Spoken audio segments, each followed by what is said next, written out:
I recently spent a little over a week travelling around the Cornish Coast in the southwest of the UK, hitting up some of my favourite little towns, fishing villages, and taking many photos along the way. 12 rolls of film, hundreds of digital photos, and I'm going to show you a ton of my favourites here in today's video. We had this trip planned for a good while. Cornwall has long been one of my favourite places in the country, and pretty much since I picked up my film camera a year or two ago, I knew I wanted to make the trip down and do a little road trip along some of my favourite places that I remember so fondly. I also wanted to hit up a few new ones and explore as much as we could in the 8 or 9 days that we spent there. To add to the excitement, I also had a plan in place to propose to my now fiance, and thankfully everything went smoothly. We had some glorious weather, we had the location all to ourselves, and we did a little photo shoot just after the proposal, which was lovely. So I really wanted to make the most out of this trip and document it as best as I could. I'm probably going to get some sort of photo album or photo book made up of the trip, and I'd really like to get a couple of prints done, I think, of some of my favourite photos. If there are any photos in particular that stand out to you that you think might work well as prints, please do let me know down in the comments. We'll get into the photos real soon, but I first just quickly wanted to talk about my process a little bit on this trip.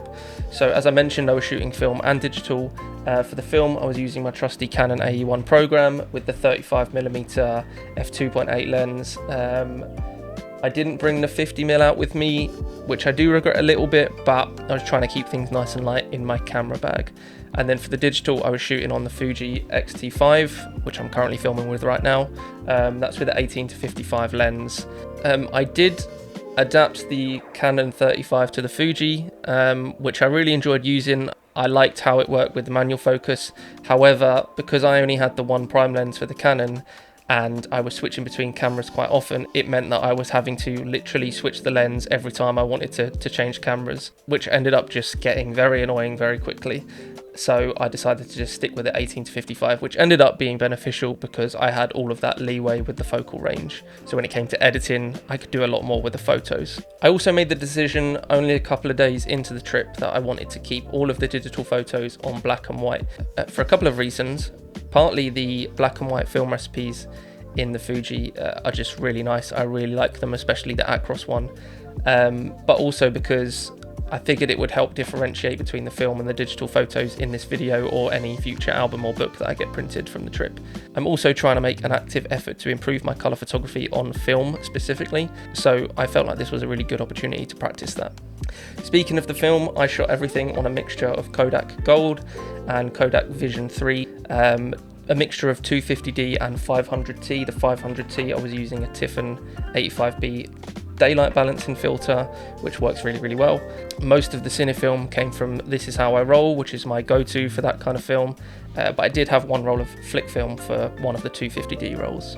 The black and white is almost all JPEG straight out the camera. As I mentioned, the Acros recipe with the red filter specifically is what I use for the most part. There are a few photos towards the start of the video which I shot originally in colour and then converted to black and white in post. Anyways, that's enough of the talking. I didn't really take much footage at all of this trip because we were just having too much of a lovely time. So this is pretty much just going to be one big montage of all of my favourite photos of the trip. I hope you enjoy.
If you made it this far through the video, thank you so much for watching and for sticking around. I had such a blast making these photos, and I can't wait to get back down to Cornwall for another trip sometime soon. Let me know your favourite photos down in the comments, and if you like what you saw, give me a subscribe. I've got a few exciting videos planned over the next few months, and I hope you'll join me for them. Cheers!